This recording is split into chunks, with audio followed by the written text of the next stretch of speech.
Buenos días, que el Señor nos siga bendiciendo en esta mañana. Una vez más le damos gracias a Dios por su gran amor, con que Él nos siga amando, y le damos gracias por sus misericordias que son nuevas cada mañana, y también le damos gracias, ¿verdad?, por poder pasar este ratito juntos en torno a la palabra de Dios, poder abrir las Escrituras con plena libertad y ser bendecidos por medio de ellas. Dios les bendiga a todos. En esta mañana me quería centrar en el libro de los Salmos. Si te das cuenta, el libro de los Salmos es muy diferente a los otros libros. El libro de los Salmos no empieza con una oración o con un canto, sino que el libro de los Salmos empieza con un poema. Un poema que nos habla del hombre bienaventurado. Y sabemos todo lo que significa bienaventurado. Bienaventurado significa dichoso, feliz, inmensamente feliz, gozoso. Eso es lo que significa la palabra bienaventurado. Y en esta mañana, como vi desde el principio, pues me gustaría centrarme en el Salmo 1. Y dice así: bienaventurado el varón que no anduvo en consejo de malos, ni estuvo en camino de pecadores, ni en silla de escarnecedores se ha sentado, sino que en la ley del Señor está su delicia, y en su ley medita de día y de noche.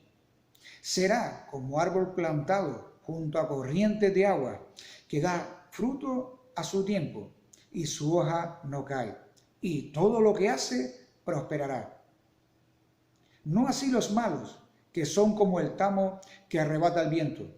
Por tanto, no se levantarán los malos en el juicio, ni los pecadores en la congregación de los justos, porque el Señor conoce el camino de los justos, mas la senda de los malos perecerá. Tremendo este salmo, me encanta. Aquí se nos habla de tres aspectos a considerar muy importantes en este salmo. Vemos que se nos hace un pequeño contraste entre la persona bienaventurada y el impío. Vemos que el bienaventurado es un poco lo que dije antes, que significa dichoso, feliz, inmensamente feliz, gozoso, y el impío es aquella persona pecadora. Aquella persona que va en contra de la voluntad de Dios, que vive su vida sin tener en cuenta a Dios. Y aquí vemos el contraste en este Salmo 1, que se nos habla del bienaventurado y del impío.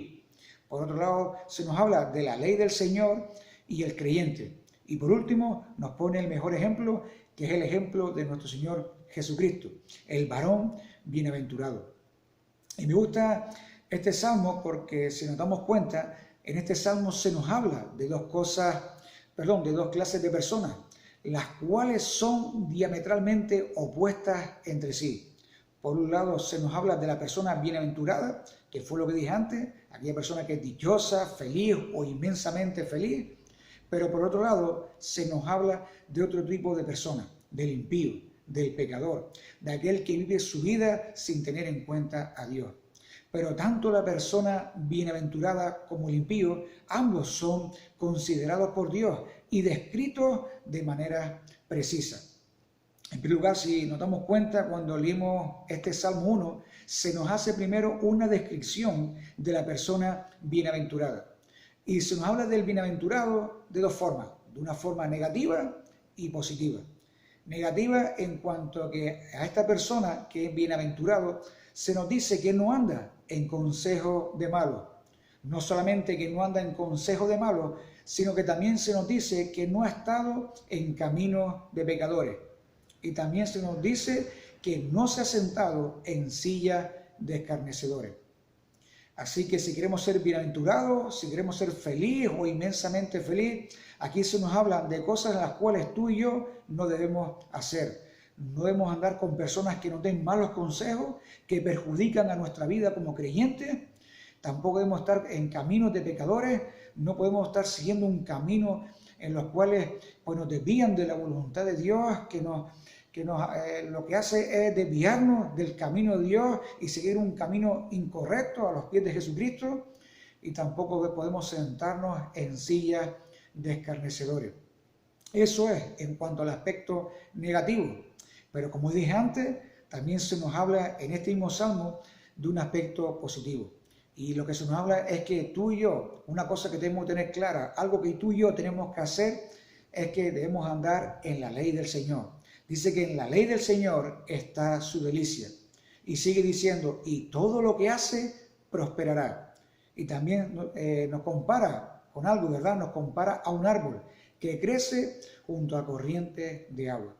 Por eso es importante, si queremos ser bienaventurados o bienaventuradas, es importante que nos deleitemos en la palabra de Dios, que estudiemos las Escrituras, que nos nutramos de la palabra de Dios, que lo apliquemos a nuestra vida para poder crecer y poder prosperar en los caminos hasta el día que Dios nos llame, ¿verdad? En este mundo que estamos transitando, hasta el día que Dios nos llame, el día que partamos de este mundo. Pero mientras estemos aquí, tenemos que nutrirnos de la palabra de Dios, gozarnos y deleitarnos en su palabra y aplicarlos a nuestra vida.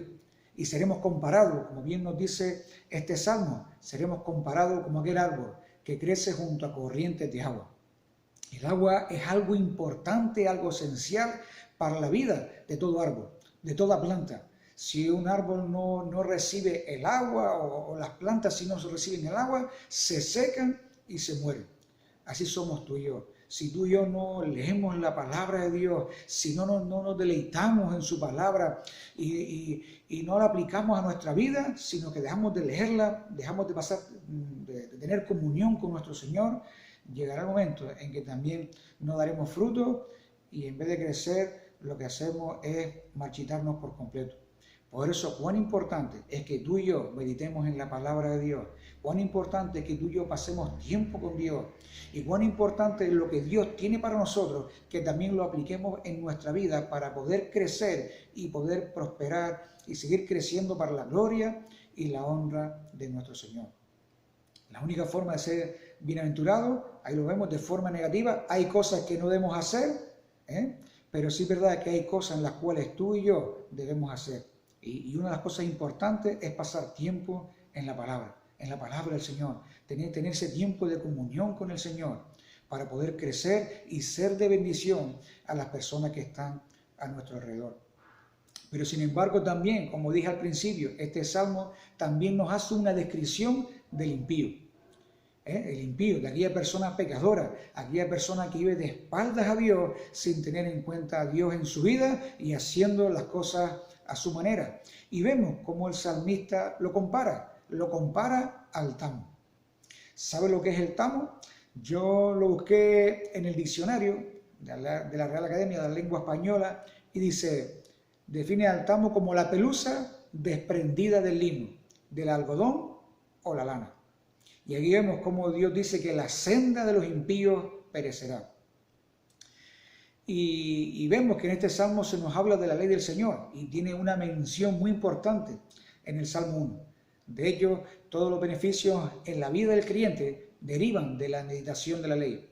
Y cuando el salmista habla de la ley del Señor, no solamente hace referencia al Pentateuco, sino hace referencia al Antiguo Testamento, pero también al Nuevo Testamento.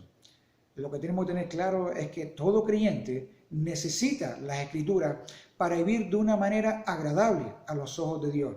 Me acuerdo de aquellas palabras que en cierta ocasión Pablo le dijo a Timoteo, en 2 Timoteo 3:16, dice, toda la Escritura es inspirada por Dios. Desde el Génesis hasta el Apocalipsis, toda la Escritura es inspirada por Dios. Y sigue diciendo, y es útil. La Biblia, la palabra de Dios es útil. ¿Sabe por qué?